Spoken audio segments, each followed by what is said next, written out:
Binge the full week of The Ray Taylor Show ad-free over at inspireddisorder.com/plus. This is The Ray Taylor Show. Swipe Up, episode 240, the podcast where I share my unfiltered thoughts on the latest news and entertainment updates. I am your host, Ray Taylor, and every Thursday I'll be bringing you fresh perspectives on a variety of topics. In this episode, I am talking about the Walgreens security guard who murdered a trans organizer, Banko Brown, and the DA that is refusing to file charges. I'm also going to be talking about Mr. quote-unquote free speech himself. The Twitter censorship, since Elon Musk took over, is even more rampant than it was before he took over. So not as much freedom of speech since Mr. Freedom of Speech took over, which there's a study that I'm going to be referencing. And the third story is all about the fascist in Florida. Ron DeSantis signs new anti-immigration bill in Florida and immediately sees the consequences. Those are the three stories I am talking about in this episode of Swipe Up, so let's get into it. Walgreens security guard murders trans organizer Banko Brown as he left the store. I don't know if anybody's seen the video. I saw the video. I watched it, right? You got to watch it to see, right? Why? How did the security guard handle this? Walgreens, we know about all the high ticket items they sell at Walgreens. I mean, it's like a luxury drugstore. Every product in Walgreens costs at least $100, so who knows how many thousands of dollars were being stolen from Walgreens. Well, I'm sure the person stealing the merchandise from Walgreens was really threatening the other person. Maybe a lot of physical intimidation, right? Maybe that security guard was really felt like they were at risk, right? It was either shoot the shoplifter or maybe die yourself. Maybe that's what it is. So I watched it, and that's all bullshit. It's all bullshit. Security guard had complete and utter control at every moment. Security guard let Brown up. Brown walked out the door, and as soon as Brown walked out the door, security guard pulled his gun and shot him. And let me tell you, I worked at a job where we had loss prevention. We had security, private security, same thing. And we sold a lot more at a Costco. I used to work. And I worked in the electronics department at Costco, which, if anybody's been to a Costco, is the first department when people walk in. It's also a department with a lot of high-priced items. So loss prevention hung out in my department a lot. So I know a lot about loss prevention, and I know a lot about how they deal with stuff. And let me tell you, the way this security guard dealt with this situation is something I've never seen a security guard ever do in my entire life. Obviously. Doesn't happen. Not supposed to handle like this.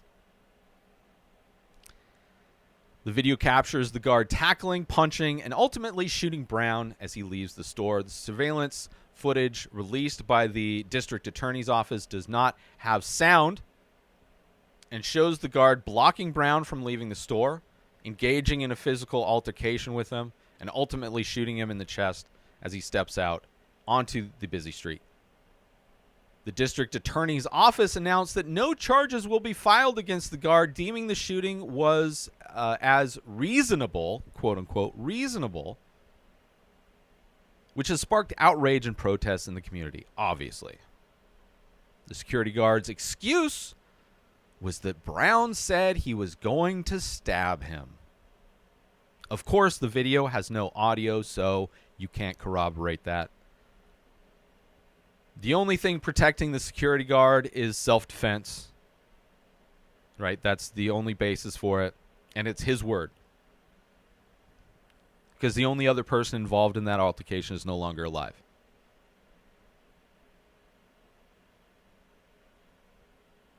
I want to know what items. What was this security guard protecting Walgreens from losing, which, by the way, businesses lose stuff all the time. Not only from being stolen, but just things get damaged. It is like they write off so much stuff. It's a tax write-off for them. They don't care.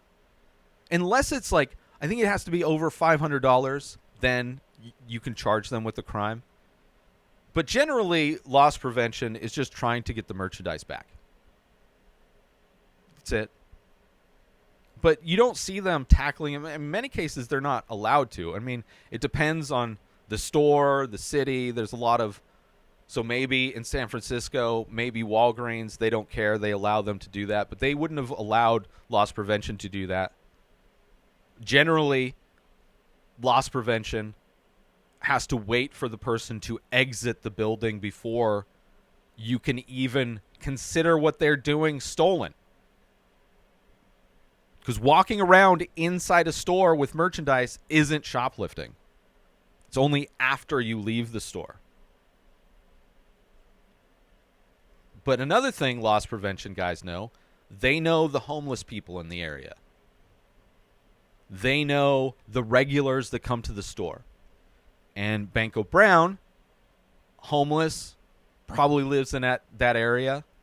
Seems like that security guard not only knew Banko Brown, but knew Banko was trans, female to male trans, judging by the fact that when he is being interviewed and interrogated about the situation, he refers to Banko as a woman.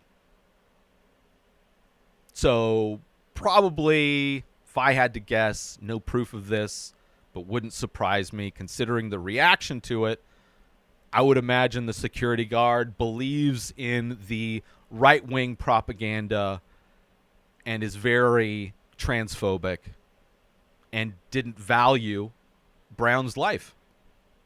Clearly.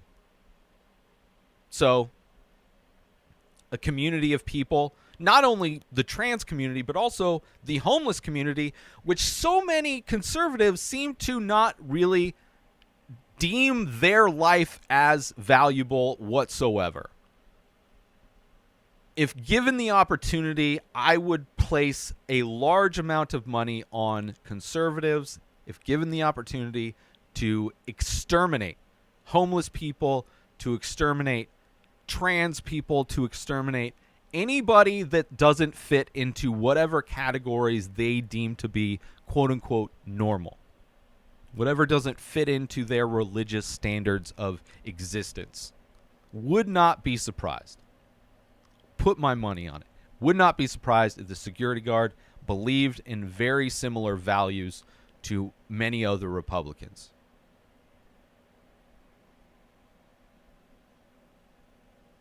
Because what you see, the altercation, you see Brown going to leave and the security guard blocking Brown. Okay, sure. Brown kind of trying to get through. Clearly Brown much less physically intimidating than the security guard. Security guard not budging at all. And then the security guard decides to start throwing punches. By the way, Brown didn't start the physical altercation, aside from just trying to push past the security guard. Never throwing punches. And once the punches are being thrown at Brown, basically goes to the ground, turtles up. Not really an experienced fighter, it seems. So, one reason the security guard had zero reason to be afraid for his life if that person has zero combat abilities. There's also cut to the security guard on top of Brown, on Brown's back, rear naked choke. For those that don't know, is when you have the back of your opponent and you put your arm around their neck and you go to choke them out. I would imagine Brown was saying that maybe he couldn't breathe, which is one of the reasons why generally that choke cuts off the blood circulation. But, you know, maybe the security guard doesn't know proper technique or whatever and could have just been cutting off the air supply. And we all know how many people have died by being choked. by not being able to breathe. So maybe that was the reason why the security guard got off of Brown. But the security guard does get off of Brown. It's not like Brown was able to push the security guard off and get to his feet on his own. Security guard just stands up and lets Brown get up and walk out. And apparently, kind of is like, what's up, kind of a thing. And that's when the security guard shot him. Like, if you look at this, there's no point at which the security guard is ever in any harm. Has complete control, seemingly, of every moment of that situation. And then lets Brown get up. Assumingly to just be, it's like, okay, well, I'm just going to let you up so then I can shoot you. I'll be able to justify shooting you. Which, by the way, people that were there, the witnesses that were there, never heard this mysterious threat of being stabbed. Never seemed like Brown was going for a weapon at any time. And was walking out of the building. And the reason why a lot of private security companies don't physically have physical altercations with people, I mean, one, sometimes they're wrong, and people who are shoplifting dump stuff. If they think somebody's following them, they'll dump stuff. So usually they have to be 100% that they actually have something, and usually has to be at a high enough price point for them to even give a shit. But generally, physical altercations, you could be sued. And to avoid lawsuits, they try to discourage that. But that's depends. There's a lot of things. I don't think there's any law preventing what the security guard did, but ridiculous. Absolutely ridiculous. And it's like, to everybody that feels that act was justifiable, they just tell the world that they don't value human life. What could have been stolen from Walgreens? What possibly? It seemed like just a bag of groceries. Brown was homeless. Maybe it was like medicine, but we don't know. Go into a Walgreens. You're not going into like some high-end retail store. Who cares? Who cares? Who's this security guard armed? Who has a gun when you're protecting Walgreens? Ridiculous. What are we doing? This thing with guns. What are you doing? You just want an opportunity to use this gun. To use the tool for its purpose. To shoot a bullet and end a life. And you just want an opportunity to arise to allow you to justify in you doing that. Because it's not, guns don't protect you. Soldiers get shot, police get shot, trained people who are armed get shot all the time. Owning a gun doesn't protect you from being shot. It's just people that own guns have a delusional idea that somehow they're going to get a shot off before the person that wants to kill them. As if the person that wants to kill them is going to like challenge them to a duel to give them equal time and space to draw their weapons and shoot. It is just this delusional, fictional mindset people have, where if a good guy with a gun actually did anything to protect people, then there would be so many examples of it because so many people have guns. But that is not what we see. We see issues like in Uvalde where there's hundreds of armed law enforcement people, armed and trained, doing absolutely nothing except for stopping all the parents from trying to do something. This good guy with a gun bullshit is ridiculous. It is the dumbest, delusional thinking. If more guns equaled less shootings, this country would have no shootings. Because no other country has as many guns as we do. And the idea of like, oh, criminals will still get a gun. All of these mass shootings are being done by people who are legally obtaining guns. When Assault rifles were banned. Previously, there was a decrease in gun violence, in mass shootings. Like, there are so many studies and so much proof to say that guns are horrible for this situation that we're in, are directly linked to the amount of people that are being slaughtered daily by guns. And that's not even to say this security guard who thinks he's protecting Walgreens? Like Walgreens is some mom and pop shop? Walgreens could shut down that store and not notice. These are like major corporations.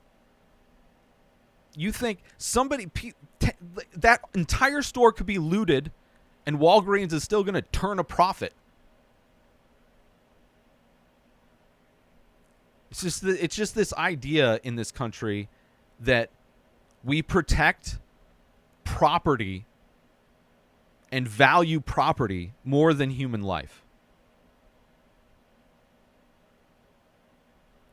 People getting killed, they always find justification. And it's stupid. And it's like, anytime somebody is killed, all the person who killed them has to say is,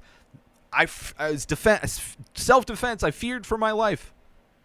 Look at every cop that shoots an unarmed person. I thought they had a gun. Meanwhile, so many instances, no gun. No gun. Could be a child, man, woman, doesn't matter. I felt so fragile. I thought it was going to... But then there's a mass shooter who's literally armed and literally just killed a bunch of people. Somehow the police effortlessly are able to detain that person with no incident. So it's like they have the ability to do it. They just want the excuse to kill somebody. Like this security guard did. And it's absolutely ridiculous. The fact that he's not even like at least with like police, you understand that they have like this massive union. They have qualified immunity. Like, there are things that shouldn't exist, but they do exist, that keep a lot of police from facing criminal charges. But this is some private security guard guy. And the only reason he's not being charged is because somebody watched the security video and was like, yeah, that's reasonable reaction.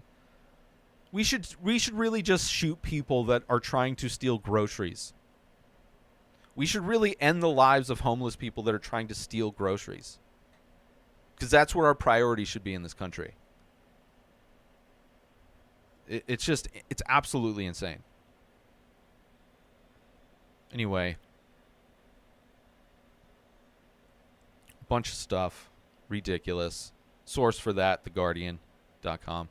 Let's take a quick break right now to talk about, are you a fan of original artwork and live events? Look no further than the Many Faces series by Ray Taylor and the weekly live stream over at youtube.com/inspired disorder. This ongoing series explores the endless possibilities of the human face through abstract ink paintings on paper, capturing unique expressions of emotion, mood, tone, and energy in just a few minimal features. Join me every Thursday at 4:20 Pacific time as I paint live. Follow the Many Faces series and discover the endless possibilities of the human face. Don't miss out on this opportunity to be part of the action and own a piece of original artwork by me, Ray Taylor.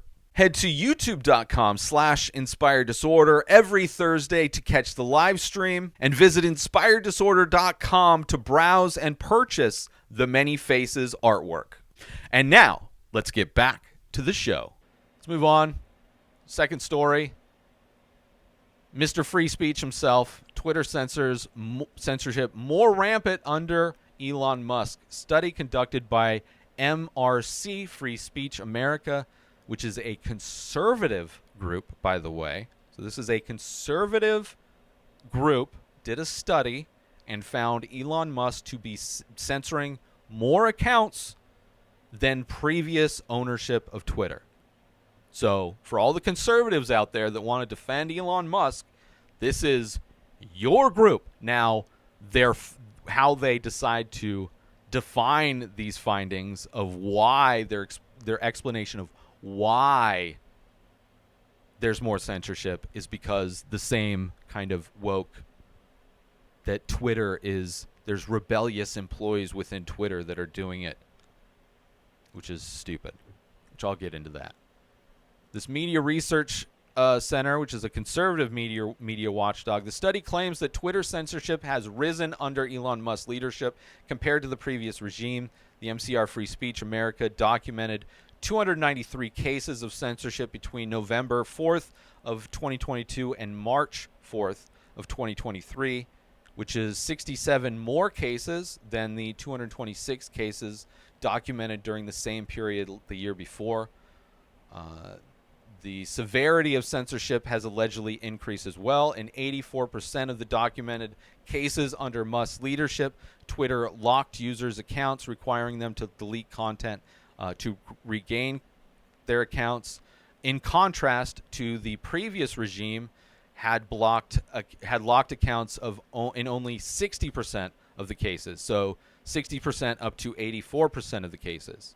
The study claims that the significant percentage of documented censorship cases under Elon Musk's leadership were related to tweets containing hate speech directed at the trans community, which we saw when Elon Musk took over. There was a massive spike in hate speech because that's the freedom of speech he wants to protect. He wants to protect hate speech. So this is kind of interesting, as where it's like, okay, I kind of understand why he would be more censoring more accounts. Because there's a lot more hate speech going on. An exponential more. I would imagine the percentage, if we were to track the percentage of hate speech pre-Elon Musk and how much of that hate speech was blocked versus the percentage of hate speech that was blocked after Elon Musk took over, I would imagine it's gone down. I would imagine a lot more people on Twitter are getting away with hate speech than before, but there's just far more of it. That's why we're seeing a numerical increase. And the severity would make sense because hate speech, threatening people's lives, things of that nature, probably more conducive with a harsher punishment. So, but that's not all. Elon Musk. So, yeah, technically more censorship with Elon Musk. Of course, the right-wing people that did the study, they say that the higher amounts of censorship they're blaming it not on Elon Musk, but they're blaming it on the employees that still work at Twitter that are rebelling against Elon Musk and who are attacking, right? Because conservatives want to be the martyr. They're attacking the conservatives for their anti-trans rhetoric, which they describe as like this infection of transness, because they don't think it's natural in people to identify as something other than what is in their pants, apparently. They don't think spectrums exist when it comes to gender or sexuality or anything, that everything is binary in their view, everything is black and white. So, of course, they think it's a retaliation for them. We need the freedom to be hate speeched. Musk has taken action to address the censorship issue, such as unsuspending all of the major hate speech accounts like Trump and Kanye, and promoted transparency through Twitter files.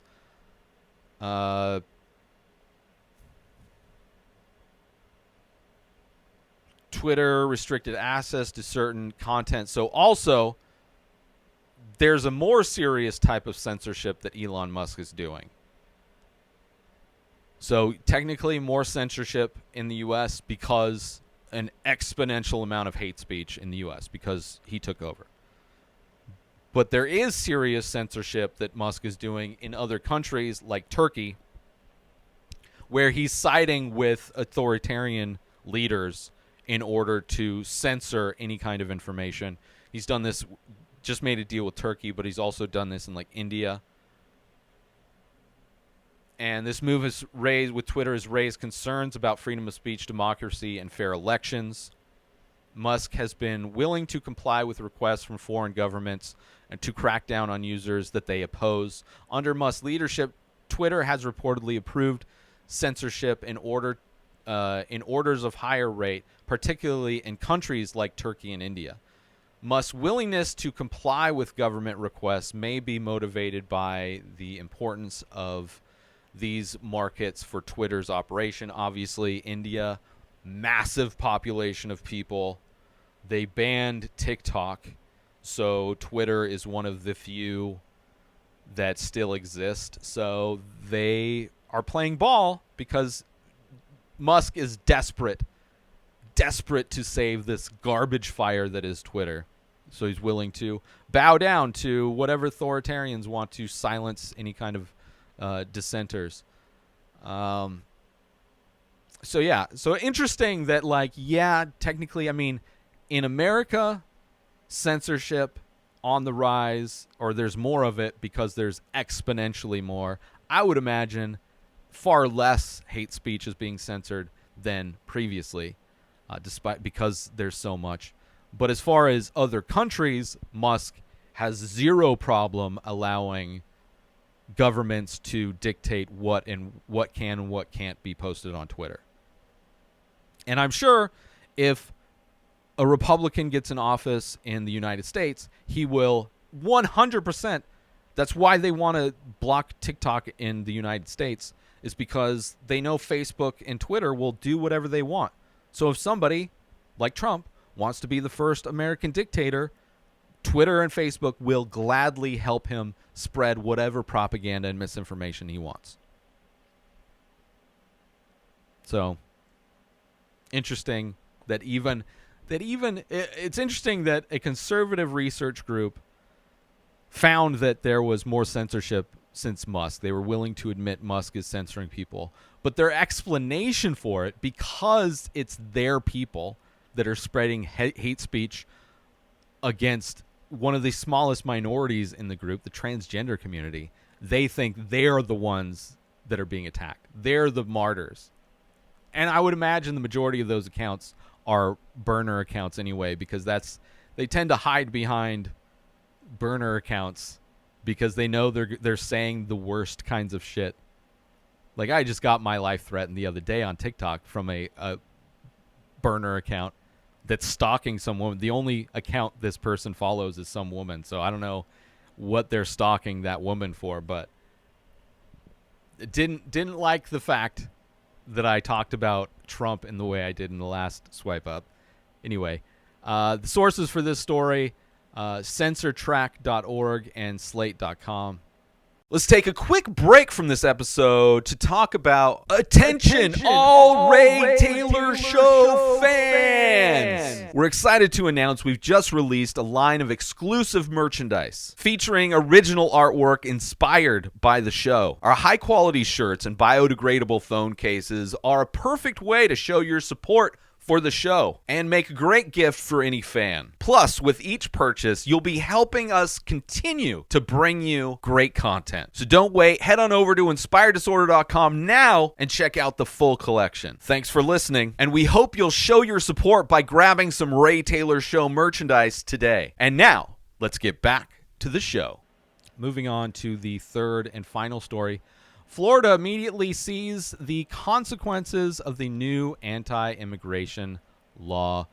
Florida Governor Ron DeSantis signed the new immigration legislation into law that could affect employment and health care for those who, without proper documentation. The law expands requirements for use of the E-Verify, a system that determines if employees can legally work in the U.S., and imposes tougher penalties for knowingly hiring or transporting undocumented in their state. The new immigration laws signed by Governor DeSantis in Florida have sparked concern amongst immigrant advocates in Central Florida. These advocates have been actively opposing the passage of these laws for months, but are now shifting their focus towards educating people on how to navigate the new regulations. The impact of these laws extends beyond the approximately 775,000 immigrants without documentation in the state and affects all Floridians, as we've seen. One of the concerns raised is that the laws will create barriers for individuals seeking medical attention. The transportation of individuals without documentation in Florida is now considered a felony. So if you are an Uber or Lyft driver and your passenger can't prove their citizenship, you, the driver, can be charged with a felony.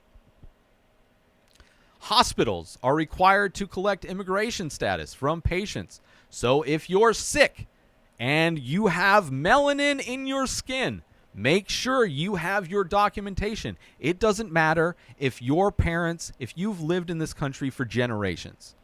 Doesn't matter. If you look like you are from somewhere else, you have to prove your citizenship before you get medical treatment. So if you have any kind of melanin in your skin, make sure you have your papers, because that's the world DeSantis is making in Florida. Anybody that's not pale is going to have to prove their citizenship. Meanwhile, if you're Canadian or Russian, you're from the UK, you're from Australia, maybe don't speak in an accent, but I don't think they would even care. They're clearly targeting specific people. And it's hilarious, all of the conservatives, the Latino conservative community in Florida, how their elected officials, the party they select, is going to make their lives a living hell. Because they don't know, you can't tell somebody what they voted for just because of their skin color, but that's what they're attacking. That's exactly what they're attacking. Businesses are penalized for hiring individuals who are in the country legally. So you can see construction sites empty, service industry, hotels, resorts empty, no staff, farms, right? Crops just dying, rotting in the ground because there's nobody there to pick the crops. And you definitely don't see any of these white people that are crying about their jobs being stolen, picking themselves up by their bootstraps and going to do all that work. Not seeing any of that happening. Advocates argue that these laws will lead to a labor shortage as immigrants play significant role in industries such as agriculture, construction, hospitality, and healthcare, which are crucial to Florida's economy. So now is the time we all see those racials cry, the racists who cry about immigrants taking their jobs, not doing anything. You see TikToks of truckers that are boycotting shipping anything into or out of Florida, not wanting to drive in Florida. I mean, it doesn't matter if you're legal or not. Just being a human being with brown skin is enough for them to harass you. Enough for them where you have to prove. It doesn't matter if you've lived in America for generations. Your great-great-great-grandparents are from America. Because you have melanin in your skin, you must now in Florida prove you are a citizen, whether you want to ride in an Uber, whether you want to get medical, whether you're driving down the street.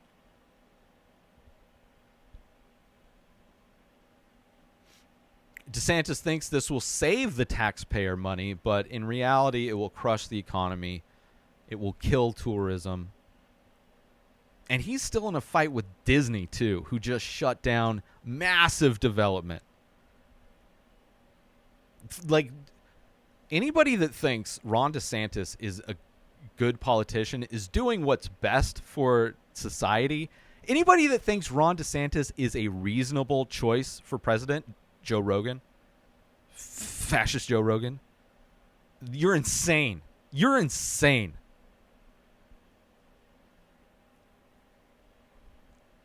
I don't know what kind of propaganda you're seeing to make you think that DeSantis is a good choice.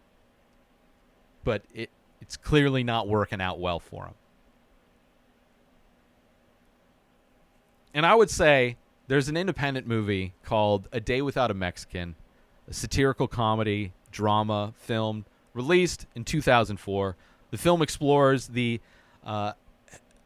hypothetical scenario of what would happen if all of the Mexicans in California suddenly disappeared. Another state I live in, that has a lot of agriculture, the entertainment industry, the hotel resort industries, all these kind of same industries that also exist in California. We benefit from immigrants far more than most states, but it's handled right. We're not making their existence unlivable, right? Great movie though. But all the Mexicans disappeared, leaving the state residents, authorities, and businesses in a state of, like, if you want to see what DeSantis is turning Florida into, watch this movie, because this is what's happening, right? Because all these businesses, confused, chaos. The film takes a humorous and thought-provoking approach to examine the social, economic, and cultural impact of the Mexicans have on California and the United States as a whole. The state's agricultural industry collapses as crops go unharvested, Mexico, leading to food shortages and economic turmoil. Businesses struggle to find employees to fill vacant positions, highlighting the significant role Mexicans play in the labor force. The film also sheds light on the stereotypes, prejudices, and misconceptions that surround the Mexican community. Overall, A Day Without a Mexican offers an imaginative exploration into the consequences that would arise if an entire demographic suddenly vanished, using comedy to address deeper social issues. Leave it to the Republican Party to turn their reality into a comedy. Whereas Trump created idiocracy, DeSantis is creating A Day Without a Mexican. Sources for this story is wesh.com. Thank you for tuning in to another episode of Swipe Up. I hope you enjoyed my thoughts and insights on the latest news and entertainment updates. Please join the conversation by leaving a comment or rating on your favorite podcast platform or on YouTube. And I'll see you next Thursday for more unfiltered opinions and fresh perspectives. And remember, if you don't agree with me, you don't have to threaten to shoot me. New episodes of The Ray Taylor Show come out every single day. Subscribe on YouTube and everywhere our podcasts are found. Binge the full week over at inspireddisorder.com/plus. Buy Ray Taylor Show merch over at inspireddisorder.com. Have a wonderful day, everybody. Peace out! Today is the day where you wake up and you realize that everything that you've been dreaming about, everything that you've been wanting, every goal and wish and hope that you've ever had can become real. Dreams can come true. What you manifest in your mind, you can bring to reality.